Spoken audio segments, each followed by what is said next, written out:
There's a lot to learn in working at a smaller company, like in South Asian media. Yeah. You do have to do more things. Oh, you're forced to do more. Yeah, you have multiple roles, Yeah. right? You're not just doing that one role you would do at a different station. I see the production of our community getting bigger and better. Oh, yeah. The events are getting large.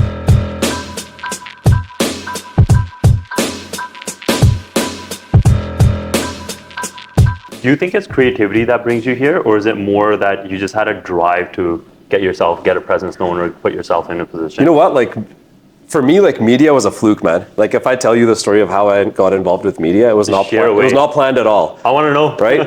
Yeah, it was a long time ago. So 2001 is when I started Punjabi Vibes. Okay. About a year later, this is while I was still on my Bhangra team. A friend of mine and I went to this wedding show, or not even a wedding show. It was like a conference or something, right? Where it was like all these different booths set up. Right. It was run by a magazine at that time called iStyle Magazine, right? Okay. It was run by a friend of mine named Jyoti Basra. Okay. So she started this magazine, which was I think way ahead of its time. Yeah. Like, it was a super cool fashion and lifestyle magazine. So she had this event, and a couple of us went to check it out. And there was this one booth set up by Radio India. Okay. Yeah. And there were two young guys there. I'm like, we're looking at it. We're like, this doesn't look like Radio India. Like, this is not the image I would think of like a Radio India booth. Yeah. It's these two young guys. And so we start chatting with them. And they're like, hey, we're actually looking to start a brand new show on Radio India, a morning show with a different vibe, right? Okay. Like an English style morning show. Like you're listening to Like a Kid talk Anira or whoever, right? But with Punjabi music and Hindi music. And you can even play some English music if you want. Okay. Right? You can talk in Punjabi, you can talk in Hindi, you can talk in English. Yeah. It's going to be early morning, 6 to 8 a.m. Are you guys interested? Yeah. And we're like, we've never done radio before or anything like that, right? Yeah. But of course we said, yeah, let's do it. Let's try it out. What's the worst that can happen? That's the Right? best, And yeah. so it was, again, totally by chance. Yeah. We got this job doing a morning show on Radio India. So Yeah. Was that the fork in the road moment for you, where you're looking at pathways and you're like, I'm just gonna go for it? Is that what it was like, or was it more like, I'll try it out? I think it was more like, I'll try it out, Gotcha, right? okay. Yeah, because we were doing TV. It had just been about a year. Yeah. So I had gotten comfortable in front of the camera. So radio was like, okay, well, let's give it a try. What's the worst that could happen? And so we did it for about a year. Right. About a year. It was hard to get up early, so we were like, okay, you know what?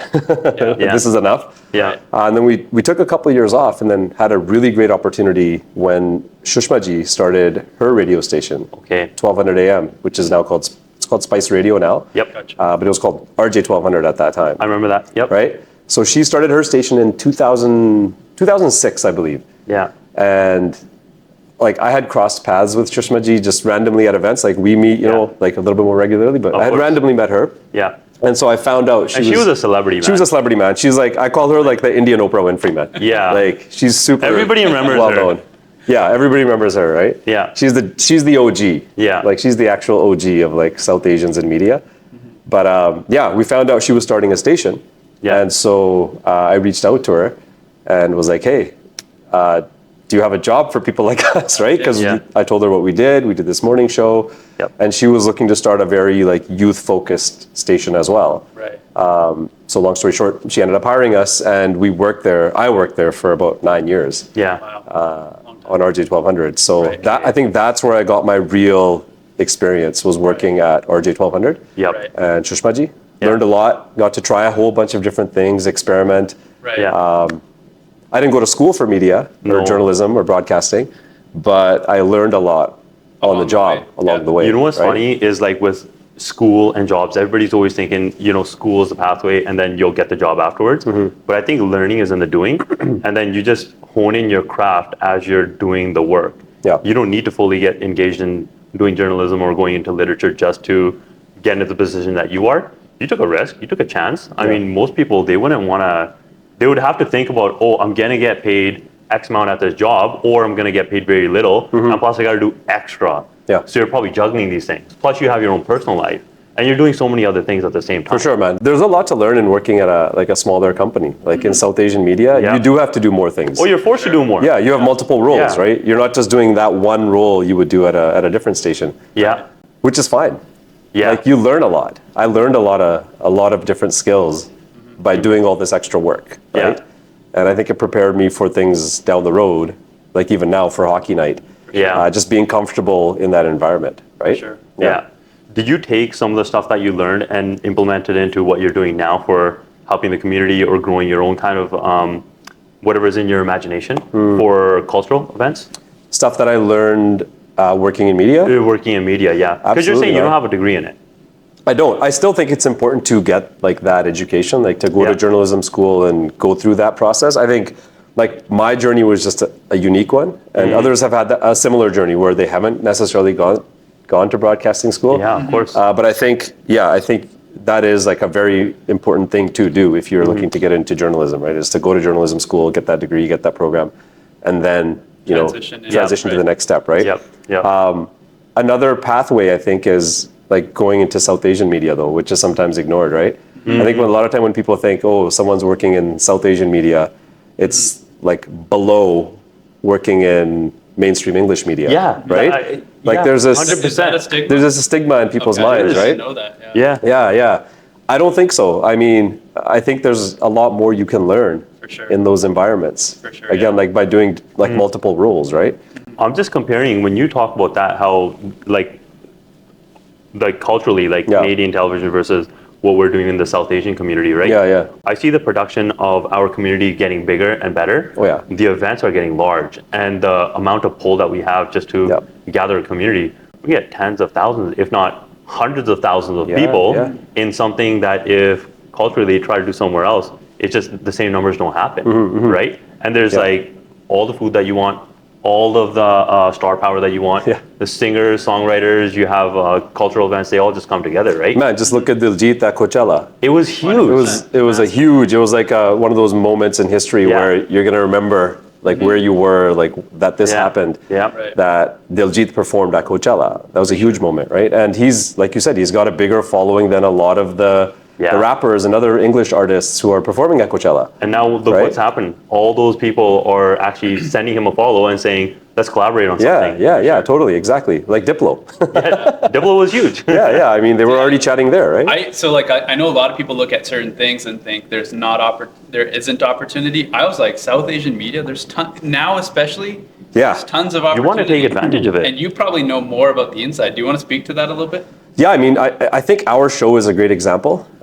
If you look at just a few of the personalities on our show who have kind of transitioned, right? Like Harnarayan Singh, for example, is now working on English play-by-play. And he's got the Right? best handle as well. I sing. I sing, yeah. I absolutely love that. Yeah, it's pretty cool. I never say Harnarayan Singh. I'm always like Twitter handle or YouTube or Instagram handle. I sing. Best Exactly. handle right. ever. I sing. So like he's the prime example, obviously, right? Like he's Sure. one of the 2 or 3 guys who started Hockey Night Punjabi. Yep.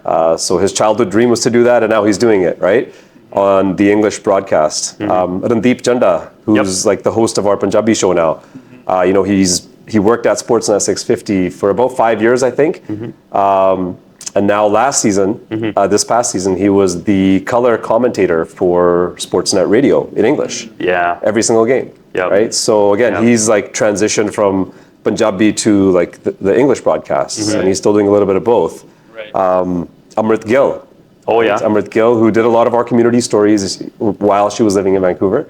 Bhupinder Hundal. Yeah, she's moved on to Toronto. No, him. Bhupinder. Bhupinder Hundal, exactly. Yeah, he's like, again, like I think he's one of the brains behind.